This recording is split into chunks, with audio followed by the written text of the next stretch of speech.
Qu'est-ce que le peuple peut retenir dans ce que vous avez fait ici? D'abord, je commence par adresser des condoléances au peuple congolais et leur féliciter de la bravoure qu'ils ont fait preuve les 19 et le 20. C'est vraiment un carton rouge qu'ils ont donné à M. Kabila qui n'a aucune légitimité depuis le 19 décembre à 23h59. Mais nous sommes venus trouver des solutions quant à l'illégitimité, l'illégalité de M. Kabila au pouvoir. Aujourd'hui, le peuple attend les élections. Le peuple attend l'alternance. C'est tout ce que nous sommes venus chercher ici. Si c'est autre chose, je ne vois pas ma place ici. Vous avez suivi le discours de l'abbé, relatif plutôt au message du pape. Vous avez une réaction par rapport à ça?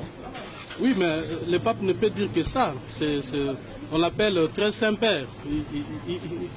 Il n'a qu'un discours de paix et d'accalmie. Mais ce que nous vivons dans notre pays, c'est autre chose. Vous pouvez vous rendre compte que nous sommes en train de négocier, mais que le régime de Kabila se permet de tuer. Non, nous ne pouvons pas quand même continuer comme ça. Tuer arrête aujourd'hui. Il y a des centaines de nos combattants qui sont dans ce que moi j'appelle des camps de concentration, au camp Tchatchi et partout ailleurs. C'est inacceptable. Nous venons ici dialoguer, nous devons avoir des prédispositions d'esprit et de cœur pour aboutir à des solutions. Si ça ne va pas, c'est très malheureux. Nous ici, nous sommes venus négocier le départ de M. Kabila du pouvoir. C'est tout ce que la population doit retenir. Merci. Les évêques ont pris la mesure de problème qu'il y a ici et ils ont demandé une enquête internationale pour désigner les responsabilités de ce qui s'est passé le 19 et le 20 décembre dernier. Et maintenant, ils veulent à tout prix qu'on puisse avoir une solution. Et au plus tard, c'est vendredi, il faut que cette solution soit trouvée. Donc maintenant, nous allons aller en petite commission de 5 membres de chaque côté. Donc voilà, et les équipes se sont resserrées pour traiter, des institutions à mettre en place maintenant pour gérer la transition. 2, les calendriers électoraux. Et 3, parler de la CENI. Et enfin 4, parler de la décrispation politique. Voilà le travail auquel nous allons nous atteler maintenant. Vous avez parlé de Joseph Kabila. Alors, le président de la République, quels sont les constitutions? Le président de la République, son statut. S'il vous plaît, je réponds d'abord à la question pendant combien de jours. Je vous ai dit au plus tard, c'est vendredi, nous devons terminer les travaux. Alors, vous maintenez donc la place réservée au président de la République? Je ne comprends pas. Vous maintenez donc la position de Joseph Kabila?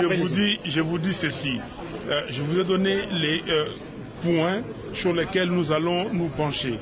Et ces points-là sont clairs. Les institutions de la République, pendant cette période qui part du 20 décembre jusqu'à la prestation du serment du nouveau président qui sera élu. Et la fin des travaux est annoncée pour vendredi. Mais quelles sont les conditions que les rassemblements peuvent faire de l'autre côté? Mais attendez d'abord que nous soyons en travaux et pour qu'on vous dise les concessions. Vous connaissez les positions du rassemblement. Nous allons là-bas. Nous voulons que ces pays aillent de l'avant.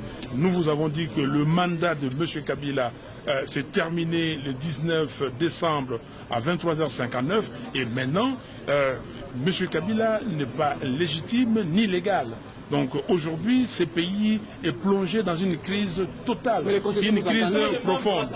Les concessions, nous allons en commission restreinte et vous les aurez. Et pardon, les cas de Franck Diongo, votre collègue. Les cas de Franck Diongo, nous sommes en train de débattre aussi de ces cas-là. Je vous ai parlé de la décrispation politique. Les cas de Franck Diongo entrent dans ces cas de décrispation politique.